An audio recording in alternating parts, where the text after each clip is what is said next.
Zalenna Rimawi chu hei pathian khong aina zara kan lo thleng le ta kan zavain kan hlok tlang le donin ka hria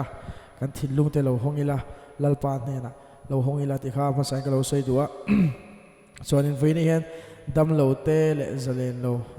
nge solena min ti boy te kan nei ni chuan kan zavain khati ho khan milo zom a big takin milo zom ula ti ha ka lo sei duwa pathian khong aina zara Zalenna te damna te in chang nge yang ti kha kalau bei sei tlat ani ama sain pathian thu kan siaranga chuanin kan chan mai don ne mika bungruk changre na hi kan siaranga o mishing tha chu ka entir to che ni lalpan aphu che chu enge ni dikta ka ti le khongai na ngai nat le I pathian ne na thun hoi rol taka len dun ani lo fem ni atini chonin kheda aron soitum ber chu mishing hi engwanga siam nge kan ni mishing hi engwanga din nge kan ni kan ti chuan heta thupon ate kan en chuan thupon bungli ate mishing hi adu awanga omle siam kan ni ti min shila chuan mika hian pakhat aron soi chian em chu thun hnuai rol taka amma ne na len dun ni vem ni ron tile che bokani chu ti gani chuan apani kan belbum chuan mishing te hi enge atir ber atanga pathian na min siam dan le min duan dan chu pa pathian ne na len dun pui tura min siam ta kan ni voini hian isuan ne hian in lo leng dun thinim isuan ne hian in leng dun mekem ti ama sain ka zot tu se a chutianga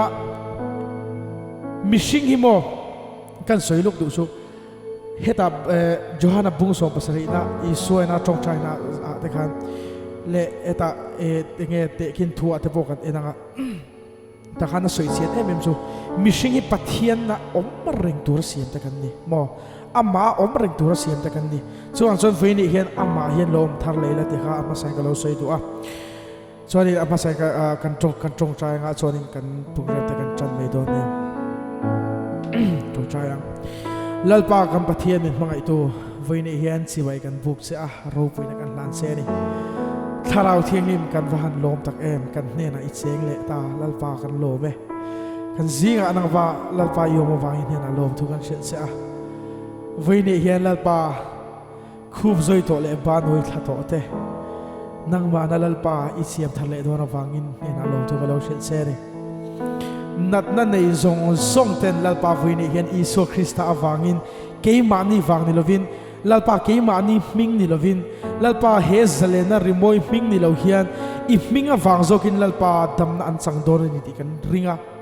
lalpa Zalenna an chang don ni ti kan ringa achan chu isu I that em wangani isu kan tan cross a khan itu perfecto amani perfecto a lalpa voini hian lalpa athon vekin chu damna te Zalenna te chu kan sang theini ti kan shia voini ka uhunaute tuna en mek te hena hian chu lalpa Zalenna le lalpa damna chu ilo thlen don wangin lom thu lo shil se ni hallelujah amen launa tharau lalpa min pelova lom thu kan shil se ni hallelujah amen min mangai wangin lom thu kan shil se nang ma ne na leng du tur siam kan niang hian lalpa voini hian nang ma ne na len lalpa nang ne na len dun hi hallelujah amen lalpa kan lo thlange hallelujah amen I that na min mu ti dor wangin lom thu kan shil se hallelujah amen kan fakse min kan no chuang ani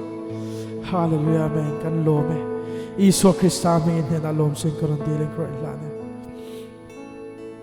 hallelujah amen hela hi nang nen chuan ti ania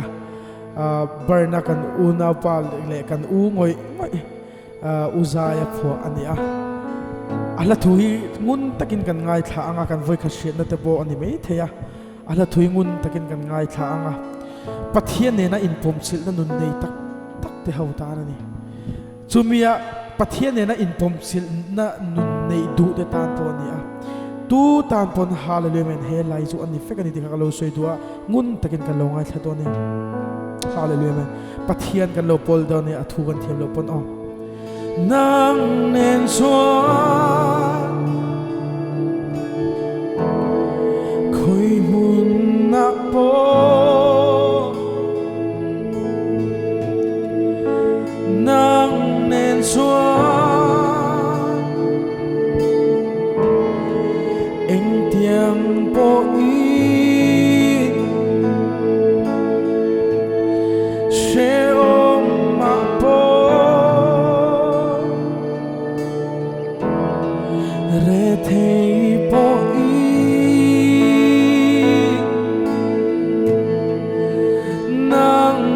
suan van ram mat sang chi. Hallelujah. Inena om turi keima himin siama. Inena om turi va polo turi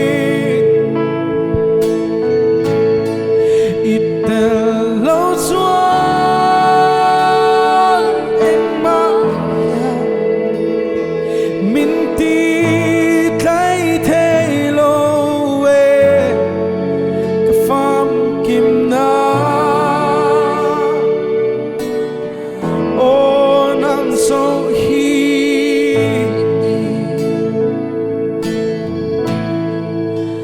nang nen suan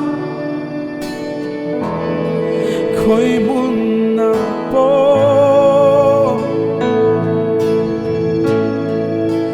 nang nen suan tlak tham ma om lo. Hallelujah. Om kho hara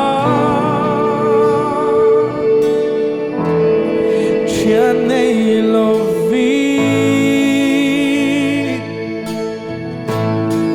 malin om ma ila nang nen suan van ram mat sang chi. Hallelujah. Inena om turi keima himin siama. Inena om turi va polo turi itelo suan emma ya minti klei thelo ve ka fam kim na o nang song hi ni. Hallelujah.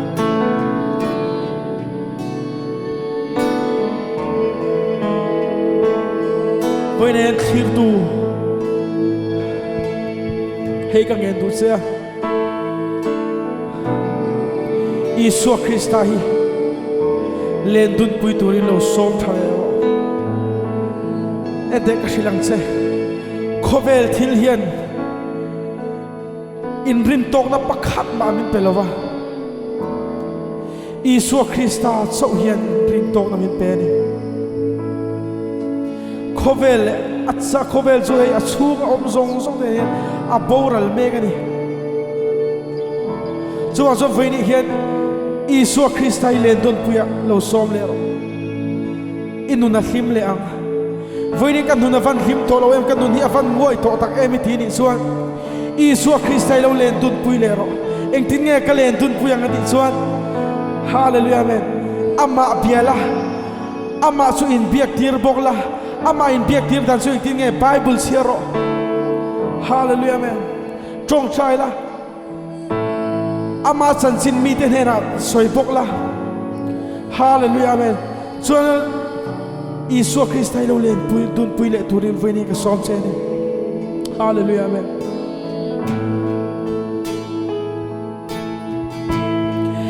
Itelo fa om telo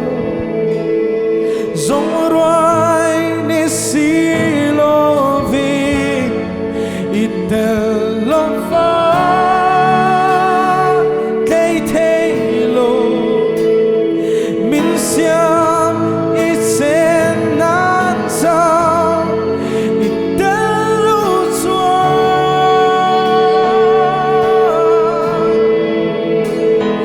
kalung akim telo mase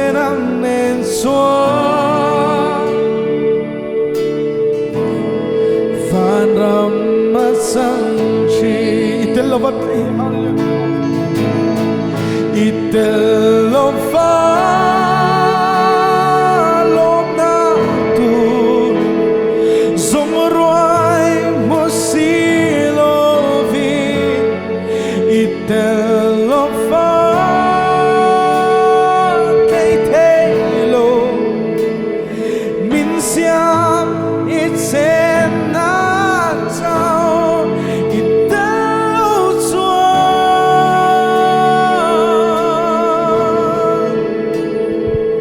kalung kim thế lo mà sen ang ne chua van ram mat sang chi mà sen ang ne chua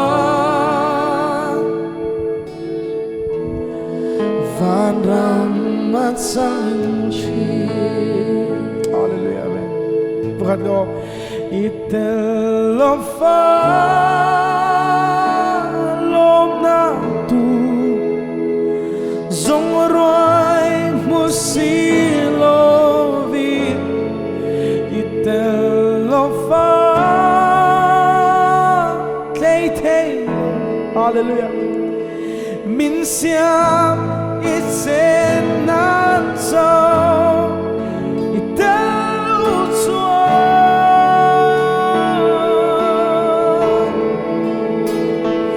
kalong a kim thế lo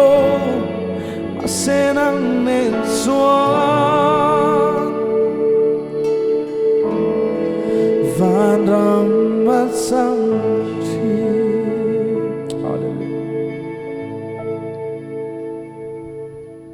ô tha rau thiang lim lâu kala kan tha đi cha kang che kan rin na in min mu tir la chu mi ram nuam tak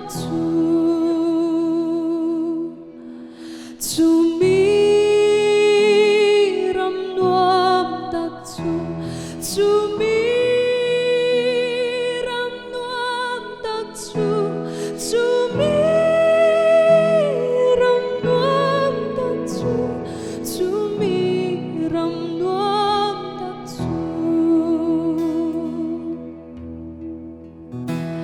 ô tha rau thiang lim lâu kala kan tha đi cha kang che kan rin na in min mu tir la chu mi ram nuam tak chu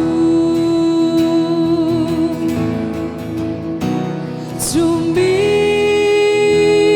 ram nuam tak chu mi ram nuam tak chu mi ram nuam tak chu mi ram nuam tak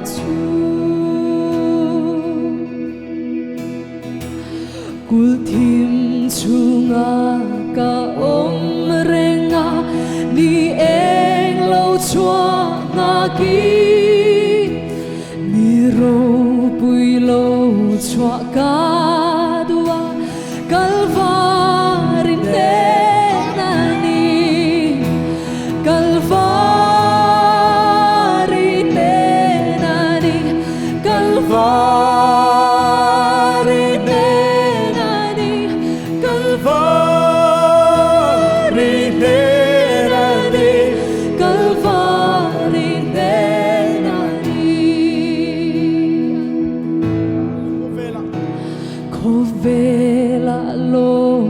na akin fo anom na po ato kum ko lom na dang a om lo lal i swa fa lo zo lal i swa fa lo zo lal i swa fa lo zo lal i swa fa lo zo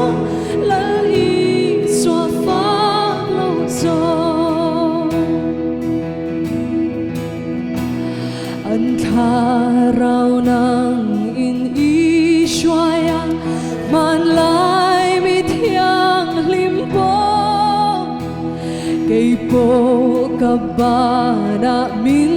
shuai la nun kong nga min shuai ro nun kong nga min shuai ro nun kong nga min shuai ro nun kong nga min shuai ro nun kong nga min shuai ro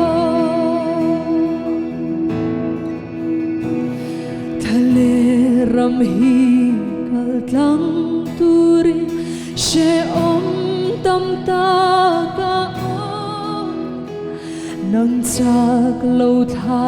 muan tui ni shuai tu chaki ni phoi shuai tu chaki ni phoi shuai tu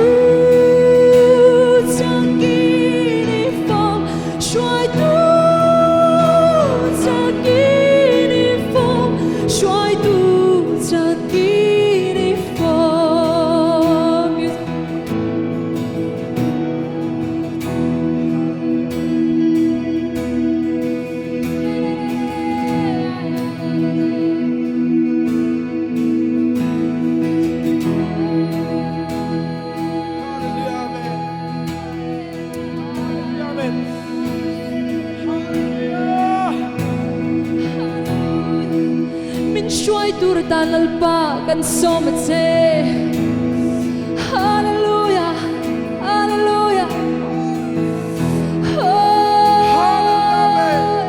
nangin ishuaya piang te pathian father ding yo hallelujah hallelujah hallelujah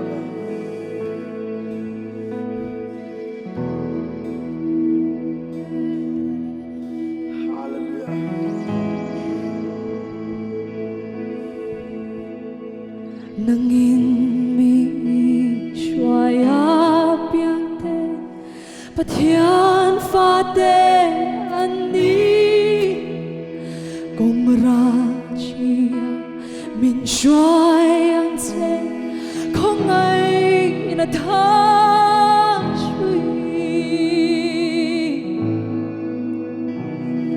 kong ai na tha shui kong ai na tha shui kong ai na tha shui kong ai na tha shui o tharau thim local latin o hallelujah o tharau thiam lim lo kan tha ti kan tha di cha kang che kan rin na in min mu tir la kalvari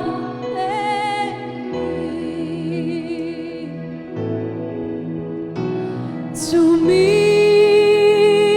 ram nuam tan su Zumi ram nuam tan su Zumi ram nuam tan su Zumi ram nuam tan su voi khat cho nangin ishoi apiang te pathian father ni ti o nangin mi shuaya piang te pathian fa te ani kong ra chia min shuayang che kong ai na tha shui kong ai na tha shui kong ai na tha shui kong ai na tha shui kong ai na tha shui nun ko la min shoi ro ti o hallelujah me nun ko nga min shuai ro nun ko Lalpa'n nga min shuai ro nun ko nga min shuai ro nun ko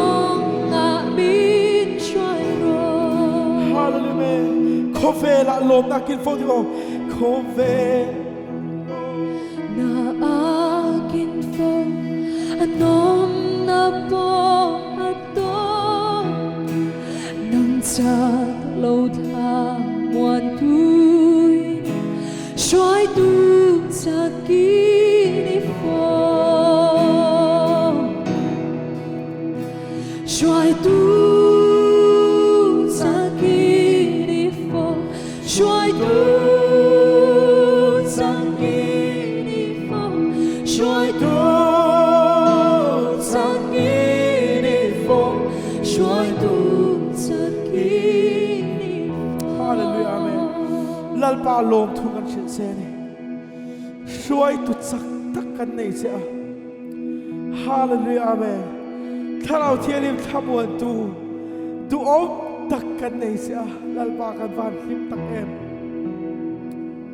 lalpa voi ni hian kan nun iron ti chak le ta lom thu kan chin se khum zoi to le thena lalpa hallelujah amen lalpa khum zoi to le ba doi tha le thena nang ban chak na thari pe lom thu kan chin se ni voi ni hian lalpa kan van lom tak em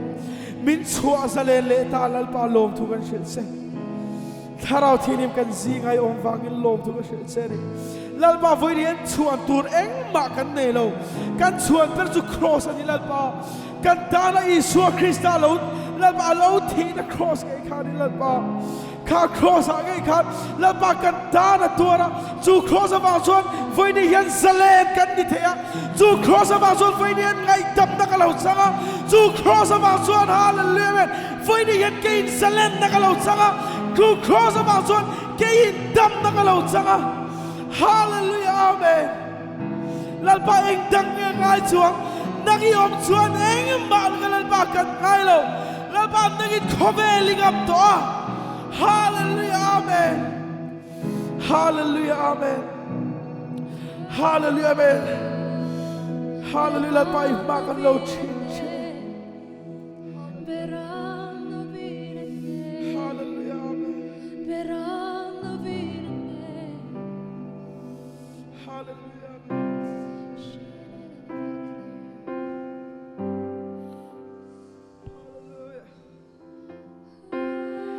pathian kan lo ngai to don yo hallelujah amen voi ni hian pathian awmpui na le a chen chin a chu ibula iruma ngai khan lo thleng ro se nasadakin lo thleng ro se hallelujah amen lalpan min thira ka kong isya itan king lo ma ila min ma ngai ka sia luam le se ong ma po it sends il nan swan min wal kim china min ma ngai ka sia min ma ngai ka sia cross a chuan ka ching chia i thi sen lu ka ta lo he tiang e ma ma ngai na chu hallelujah kha thim chu i ne ta i ro pui na in bun sang a sang eng in nge min chen nang le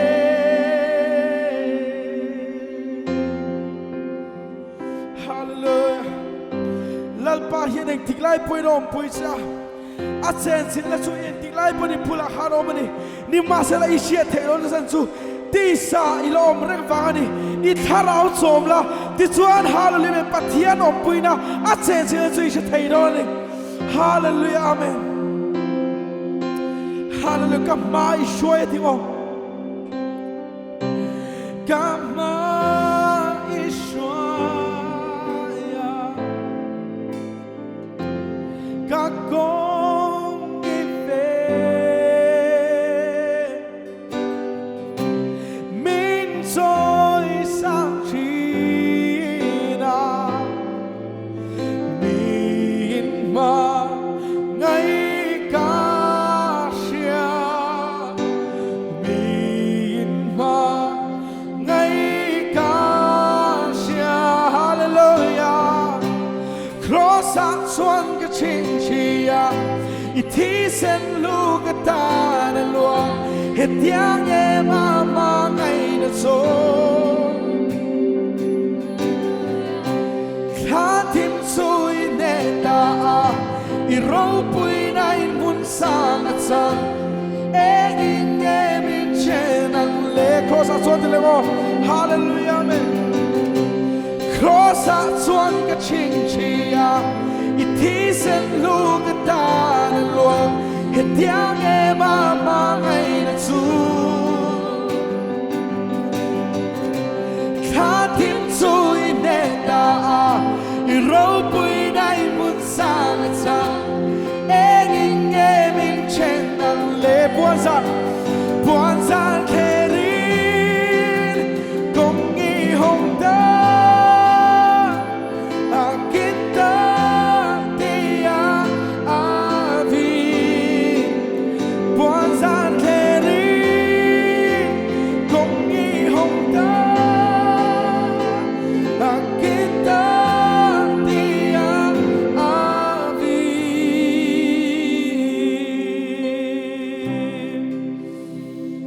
hallelujah amen unaw to hilong ito om inuna bedon na ito sangte inuna harsan na ito sangte ka khoveli atop to ot me ti ai ngai to sangte hian i be se na hallelujah ipu na tur chu i so hi ni hallelujah amen i so hian angak reng se i so hian angak reng se unaw du tak i so ron bel hallelujah amen ishing nun be se na atop huna po i so hian be se thar lan se hallelujah amen shing nun be se na at soy lai ya min lo ngak re si min ma ngay cả với khát lo hallelujah shing nun be se na at soy lai ya min lo ngak re si min ma ngay cả xia min ma ngay cả xia cross out xuân cái chính chia i thi sen lu cái ta na lua hết tiếng em mà ngày nó rồi khá thêm rồi nè ta i rau bụi này muốn sang at sang em mình trên anh lệ hallelujah amen cross out xuân cái chính chia i thi sen lu cái ta na lua hết tiếng em mà ngày nó rồi khá thêm rồi nè ta i rau bụi này muốn sang at sang em mình trên anh lệ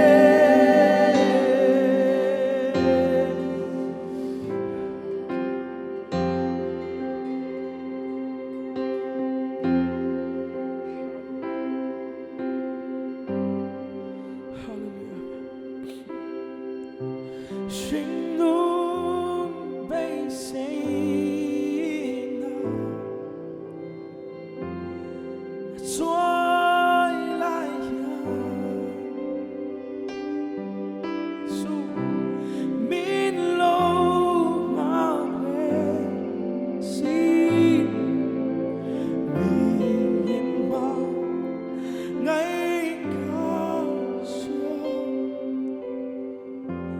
vì mà ngay cả xưa cross at xuân cái trình chia ít thi sen lu cái ta hết tiếng em mà ngay su tha tim sui nè ta i rawpui nai mun sa chang